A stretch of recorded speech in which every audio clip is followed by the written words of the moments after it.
नमस्कार, मैं डॉक्टर जितेंद्र कुमार आपका जेके बायोलॉजी क्लास में स्वागत करता हूं और आज के हम इस वीडियो में आयन एक्सचेंज क्रोमेटोग्राफी के बारे में बिल्कुल सरल और भाषा में समझेंगे। और सबसे पहले हम इसके बेसिक प्रिंसिपल को समझेंगे, साथ साथ हम देखेंगे types of ion exchange chromatography के बारे में पढ़ेंगे, साथ साथ वर्किंग मेथड के बारे में पढ़ेंगे और हम ये भी देखेंगे कि इसका क्या एप्लीकेशन होता है।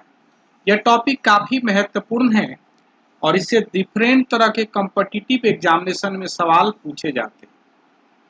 तो आइए सबसे पहले हम लोग बेसिक प्रिंसिपल के बारे में समझते हैं कि कैसे आयन एक्सचेंज क्रोमेटोग्राफी काम करता है।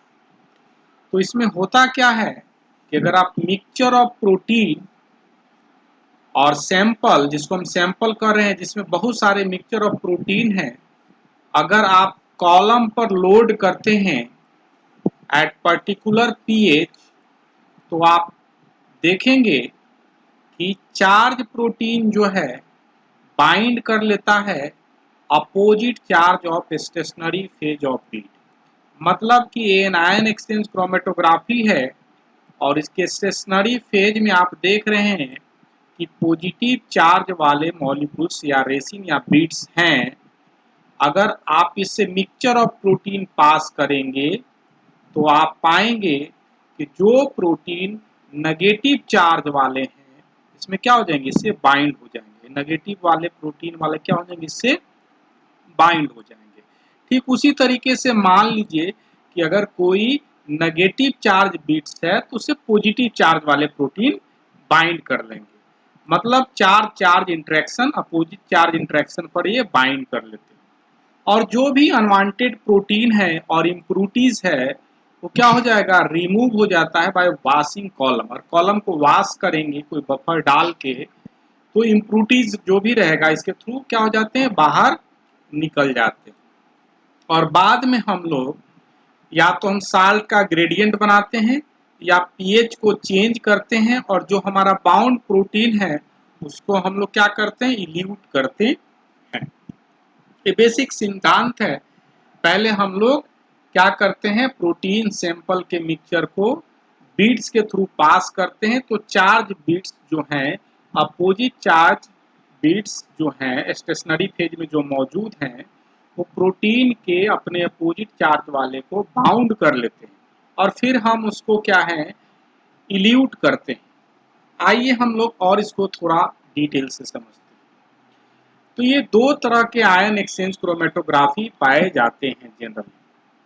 इसमें होता क्या है कि अगर हम पॉजिटिव चार्ज का कोई स्टेशनरी फेज का बिट्स लगाते हैं और एक दूसरा हुआ जिसमें हम लोग नेगेटिव चार्ज का बिट्स लगाते हैं, तो आप पाएंगे कि पॉजिटिव चार्ज वाले बिट्स में जो प्रोटीन का नेगेटिव चार्ज सैंपल रहेगा उससे क्या हो जाएगा, बाइंड हो जाएगा। नेगेटिव चार्ज बिट्स बाइंड हो जाएगा।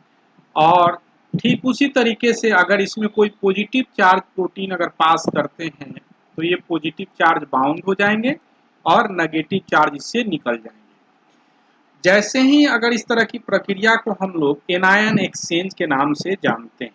कहने का क्या मतलब क्या है कि जो नेगेटिव चार्ज जो प्रोटीन्स हैं वो क्या होते हैं, इससे अट्रैक्ट होते हैं पॉजिटिव चार्ज बिट से। और इस तरह को हम लोग क्या बोलते हैं, एनायन एक्सचेंज के नाम से हम लोग जानते हैं, क्योंकि ये नेगेटिव का एक्सचेंज हो रहा है। दूसरा जो चीज है कि नेगेटिव चार्ज अगर बिट्स हैं, उस परिस्थिति में पॉजिटिव चार्ज बिट्स अट्रैक्ट होते हैं और इसको हम लोग केटायन एक्सचेंज के नाम से जानते हैं। और कैटायन एक्सचेंज पॉजिटिव चार्ज को क्या करता है, अट्रैक्ट करता है। काफी कंफ्यूजन होता है एनायन कैटायन में, तो ध्यान रखना है कि एनायन एक्सचेंज में क्या होता है, नेगेटिव चार्ज क्या होते हैं, बाउंड होते हैं, उनके बीट्स होते हैं पॉजिटिव चार्ज होते हैं। जबकि कैटायंस में जो कि पॉजिटिव चार्ज को अट्रैक्ट करता है, इसलिए क्या होता है, उसके बीट्स क्या होते हैं, नेगेटिव चार्ज होते हैं। आइए थोड़ा हम लोग इसको विस्तार से समझते हैं। अगर हम बात करें फंक्शनल ग्रुप का, बीट्स के जो बीट्स लगे हुए हैं, जो बीट्स हम देख रहे हैं, बीट्स को देख रहे हैं, तो दोनों परिस्थिति में एनायन और कैटायन एक्सचेंज परिस्थिति में दोनों में क्या होते हैं, बीट्स डिफरेंट होते हैं। जैसे अगर हम एनायन एक्सचेंज की बात करें जिसमें नेगेटिव चार्ज प्रोटीन कोई बाउंड होता है, तो ये बीट्स जो मौजूद होते हैं इसमें क्या हो जाते हैं, पॉजिटिव चार्ज वाले बीट्स होते हैं।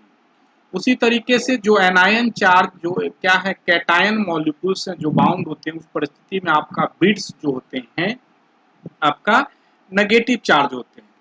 या तो इनके फंक्शनल ग्रुप अगर पॉजिटिव है तो इम्यूनो एथाइल या ट्राई मिथाइल एमिनो एथाइल, इस तरीके के फंक्शनल ग्रुप होते हैं। और इस तरह की परिस्थिति में हम लोग अगर एनायन एक्सचेंज में ट्रिस बफर का इस्तेमाल करते हैं जो कि पॉजिटिव चार्ज होता है।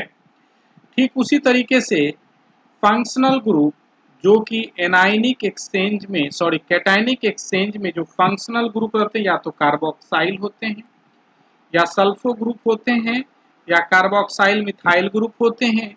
और इस परिस्थिति में आप पाते हैं कि जो इस पर जो चार्ज ग्रुप हैं, जो बीट्स पर चार्ज ग्रुप हैं, वो नेगेटिव चार्ज होते हैं। और जब कैटायनिक एक्सचेंज करना है तो हम लोग नेगेटिव चार्ज बफर का इस्तेमाल करते हैं। फास्फेट और एसीटेट और भी इस तरह के नेगेटिव चार्ज बफर हैं जिनका हम लोग फ्रीक्वेंटली इस्तेमाल करते हैं। तो पूरे में टेक होम मैसेज समझने वाली कौन सी बात है कि एनायन एक्सचेंज में आपके बिट्स जो होंगे पॉजिटिव चार्ज होंगे और कैटायन एक्सचेंज में आपके बिट्स क्या होंगे, नेगेटिव चार्ज होंगे। इस बात को ध्यान रखना है। अब देखते हैं थोड़ा सा कि अगर एनायन एक्सचेंज हमको करते हैं, मान लीजिए तो अगर कोई भी मिक्सचर ऑफ प्रोटीन है जिसमें पॉजिटिव चार्ज और नेगेटिव चार्ज मौजूद है और हमारा ये बीट्स क्या है, पॉजिटिव चार्ज है, बीट्स कैसा है, पॉजिटिव चार्ज है, तो ये किसको अट्रैक्ट करेगा, नेगेटिव चार्ज प्रोटीन को अट्रैक्ट करेगा और उससे बाउंड होंगे। जैसा कि मैंने आपको बताया है कि नेगेटिव चार्ज प्रोटीन को बाउंड करेंगे और अट्रैक्ट होंगे। तो यहाँ आप देख सकते हैं कि जो भी नेगेटिव चार्ज प्रोटीन्स हैं वो क्या है, एक बीट से क्या हो जाएगा, बाउंड हो जाएंगे। और वैसे प्रोटीन जो कि बाउंड नहीं हुए हैं वो इल्यूट आउट हो जाएंगे। तो आप यहाँ देख सकते हैं कि पहले आप देख सकते हैं कि पॉजिटिव चार्ज वाले जो बाउंड नहीं हुए तो इल्यूट हो गए हैं, साथ साथ ये नेगेटिव चार्ज वाले जो कि बाउंड नहीं हुए हैं, बाउंड हो गए हैं, उसको हम आप डिफरेंट प्रक्रिया से हम लोग क्या कर सकते हैं, उसको इल्यूट आउट कर सकते हैं। इसके बारे में हम लोग आगे देखेंगे कैसे इल्यूट करते हैं। तो एनायन एक्सचेंज क्रोमेटोग्राफी में जो भी नेगेटिव चार्ज प्रोटीन है वो बाउंड हो जाएंगे और बाद में हम उसको क्या कर सकते हैं, निकाल सकते हैं। यही अगर कैटायन एक्सचेंज रहता तो हमारे बिट्स नेगेटिव होते हैं और उससे पॉजिटिव चार्ज क्या होते हैं, बाइंड होते हैं और बाद में हम उसको इल्यूट आउट कर सकते थे। अब देखते हैं use of ion exchange chromatography, इनका क्या यूज है। तो पहला मेजर यूज है प्यूरिफिकेशन, जो कि चार्ज है आयोनाइजेबल मॉलिक्यूल है, जैसे प्रोटीन है, पेप्टाइड्स हैं, एंजाइम्स हैं, न्यूक्लियोटाइड्स है, डीएनए है, एंटीबायोटिक हैं और विटामिन हैं। इसको हम लोग आसानी से आयन एक्सचेंज क्रोमेटोग्राफी की मदद से प्यूरिफिकेशन कर सकते हैं, सेपरेशन कर सकते हैं और ये काफ़ी सिंपल टेक्निक है। आइए हम लोग थोड़ा सा इसको समझने की कोशिश करते हैं कि कैसे हम चूज करेंगे कि आयन एक्सचेंज करना है या कैटायन एक्सचेंज क्रोमेटोग्राफी करना है। तो इस बात को समझने के लिए थोड़ा बेसिक बात को हम लोग समझते हैं कि अगर ये कोई प्रोटीन ए है और उस प्रोटीन पर आप देख रहे हैं कि नेट चार्ज 0 है और उसको हम लोग आइसोइलेक्ट्रिक पीएच भी बोलते हैं।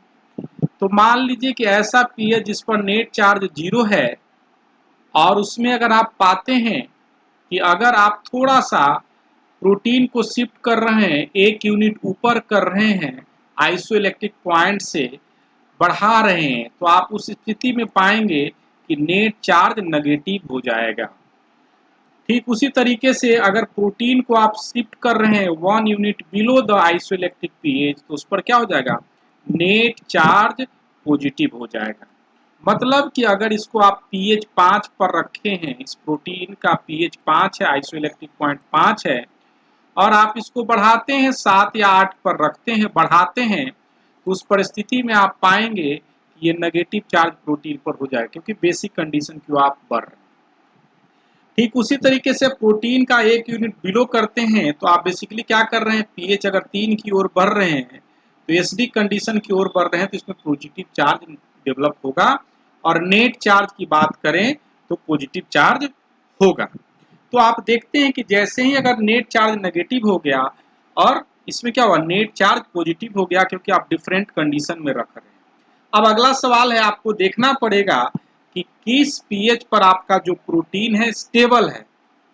अगर वो प्रोटीन देखते हैं कि अगर आप उसको बेसिक कंडीशन में रख रहे हैं और उस पर नेट नेगेटिव चार्ज हो रहा है और आपका प्रोटीन स्टेबल है, तो एनायन एक्सचेंज करेंगे।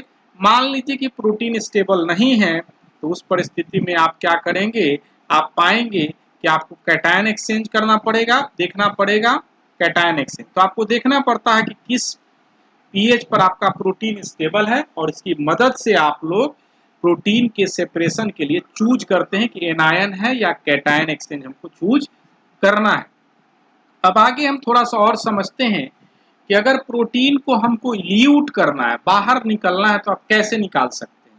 तो 2 तरीके से निकाल सकते हैं, या तो पीएच को बदल दीजिए या साल्ट के कॉन्सेंट्रेशन को बदलने के बाद आप उसको निकाल सकते हैं। यहाँ पर मैं आपको एक एग्जाम्पल ले रहा हूँ, एनायनिक एक्सचेंज का एग्जाम्पल ले रहे हैं, और आप पा रहे हैं कि प्रोटीन अगर मिक्सचर है पॉजिटिव चार्ज और नेगेटिव चार्ज दोनों है, तो एनायनिक एक्सचेंज में जैसा आप देखते हैं कौन से मॉलिक्यूल बाइंड करते हैं, नेगेटिव चार्ज बाउंड करते हैं। जैसा कि आप देखिए यहाँ पर, जैसे मैंने आपको बताया कि एनायनिक एक्सचेंज में नेगेटिव चार्ज प्रोटीन बाउंड करते हैं, तो आप यहाँ देख सकते हैं कि इस कंडीशन में नेगेटिव चार्ज प्रोटीन बाउंड कर गए हैं। अब जब बाउंड कर गए हैं तो आपके साथ 2 परिस्थिति है। अगर आप इसमें साल्ट का कॉन्सेंट्रेशन डालते हैं जैसे NaCl, तो उस परिस्थिति में भी आपके जो बाउंड प्रोटीन है वो इल्यूट आउट हो जाएंगे। साथ ही साथ अगर आपका ये है, और इसके लिए क्या करते हैं, अगर आप पीएच में बदलाव करते हैं, जैसे कि बीट से पॉजिटिव चार्ज है और आप इस तरह से करते हैं कि थोड़ा सा इसको मोर एसिडिक कंडीशन में लेके चले जाते हैं, उस परिस्थिति में भी क्या हो जाएगा, आपके प्रोटीन पर भी पॉजिटिव चार्ज डेवलप होगा, और उस परिस्थिति से भी क्या होता है, प्रोटीन इल्यूट आउट हो सकता है। तो ये आपका 2 कंडीशन, या तो चेंज इन पीएच करिए या साल्ट कॉन्सेंट्रेशन में बदलाव करिए, तो जो भी बाउंड प्रोटीन है आसानी से निकल जाते हैं। तो इस तरीके से हमने देखा क्या कि कैसे आयन एक्सचेंज का बेसिक प्रिंसिपल क्या है, types of ion exchange chromatography को देखा, कैसे वर्किंग मेथड है, और उसके एप्लीकेशन पार्ट को देखा। अगर आप इस वीडियो को लाइक करते हैं, पसंद करते हैं, तो जेके बायोलॉजी क्लास चैनल को लाइक करें, शेयर करें, सब्सक्राइब करें, और अपना कमेंट बॉक्स में जरूर लिखें। ये हमें नए वीडियो बनाने के लिए इनकरेज करता है। Thank you.